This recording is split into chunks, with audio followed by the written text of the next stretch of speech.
दुलिगाव गामिनि रायजो राजाफोरा ब्रैथि खेब रंजालि बैसागु फोरबो फालिदों।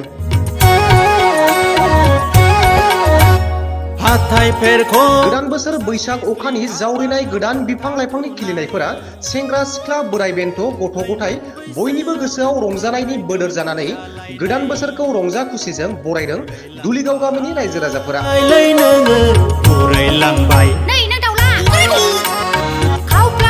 बांलानि 1431 मायथाइ बैसाग दाननि 1 अक्ट' जानाय लोगो लोगोनो दुलिगाव गामिनि रायजो राजाफोरा ब्रैथि खेब रायजोनि नब्लाङाव बैसागु फोरबो फालिदों। मख'नो गोनांदि आयदाफारियै फुं समाव बाथौ गुदियाव बावनाय सिबिनाय हाबाफारिबो लानाय जादों। लोगोसे उन्दैफोरा गिदिरफोरखौ खुलुमना बोर बियो आरो गिदिरफोरा उन्दैफोरखौ बोर सारस्रियो। बे गेवलां मेलाव बाहागो लानानै समाज सिबियारि बिभीषण ब्रह्म बिथाङा बुंथियो दि रंजालि बैसागुआ मावनाय दांनाय गाननाय जोमनायफोरा बिहोमा दं होनना फारियै बुंथियो। लोगोसे संसारनि गोजोन खौसेथि गामियारि थासारिनि संसार जानायनि बागै बिथाङा बेंफ्रुनानै फोरमायना होयो।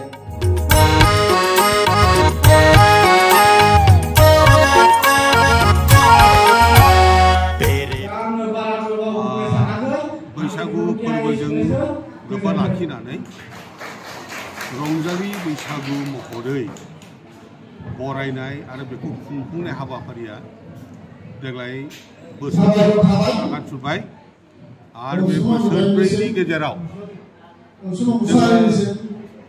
माखासे हाबाफारिफोरखौ लाफानाय जायो। बे जाहैबाय मेइनलि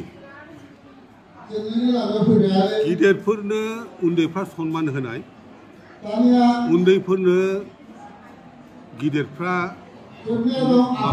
आशीर्बाद होनाय आरो बिनिफ्राय माखासे बोसोन होनाय बेबादि हाबाफारिनि गेजेरजों जोंनि बे बैसागु फोरबोखौ फालिनाय जायो। आरो बेजों लोगोसे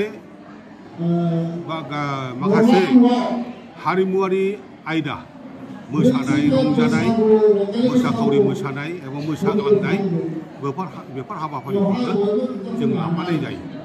दा आगोलफोरनिख्रुइ देग्लाय रायजो राजाफ्रा बयबो जोबोद गाजा गोमजायै ओंखारनायखौ जों नुनो मोन्दों। अबयसे सासे सानै बे एबसेन्ट जाखायो, थेवबो गोबांसिनानो दिनै जों नुनो मोन्दों बेवहाय बयबो बाहागो लादों। आरो देग्लायनि जेनाखि हाबाफारि जों आगोलनि बोसोरफ्राव बेबायदि जयै बोथिसे ओंखाम जानायनि हाबाफारिखौ आगोलावबो लादोंमोन। देग्लाय एसे साबसिनै बे हाबाफारिखौ लानो थाखाय जोङो जानजि खाफ्रा दङ। दा जों संगासिनो खावगासिनो दङ बैसागुनि नामै अनलायनायनि गेजेरजों बोथिसे ओंखामखौ जोङो रायजो राजा बयबो बेहायनो जानाय जागोन। देग्लायनि हाबाफारिया बेनो आरो। बोसोरनि बायदि देग्लायनि बैसागुनि हाबाफारिया माबायदि जादों? साबसिनै गाज्रि माबा जादों ना एसे माबायदि जादों एसे फोरमायहर। बुंनो थाङोब्ला देग्लायनि जेनाखि हाबाफारि बे हाबाफारिया जोबोद साबसिन जादों होननानै बुंनांगोन। फुंनि बाहागोआव जोङो धोरोमारि दोरोंखौबो गाराखै। बेवहाय बाथौ गुदियाव बावनाय आरो सिबिनाय हाबाफारिबो लाखिनाय जादों आरो बियो जोंनि धोरोमारि जेनाखि दोरों बेखौबो फोथांना लाखिनायनि मोनसे इसारा जों नुनो मोन्दों। आरो बिनिफ्राय बेवहाय गेवलां मेल खुंनाय जादों। गेवलां मेलनि गेजेरजों रायजो राजानिसिम जों माबोरै थांनानै थानांगौ, माबोरै रायजो जानांगौ, बेफोर गोबां बाथ्राखौनो जोङो मिथिनानै होनाय जादों। आरो बे फालरफोरा देग्लायनि बैसागु फोरबो खुंनाया जोबोद मोजां जादों होननानै सानदों। फैबाय थानाय समाव माबायदि हाबाफारि लानो सानदों एसे आबहावाफोर फैबाय थानाय समाव जोंथ' हास्थायदों जोंनि जेनाखि कालचार मावनाय दांनाय दानाय लुनाय गासैखौबो जों फोथांना लाखिनांगोन। आरो जिहेतु बे बैसागु फोरबोआ जोंनि मावनाय दांनायजोंबो सोमोन्दो दङ। जोङो बयबो गाव गावनि आथिङाव गसंनो थाखाय मावनो दांनो थाखाय जानजि खाफ्रानांगौ।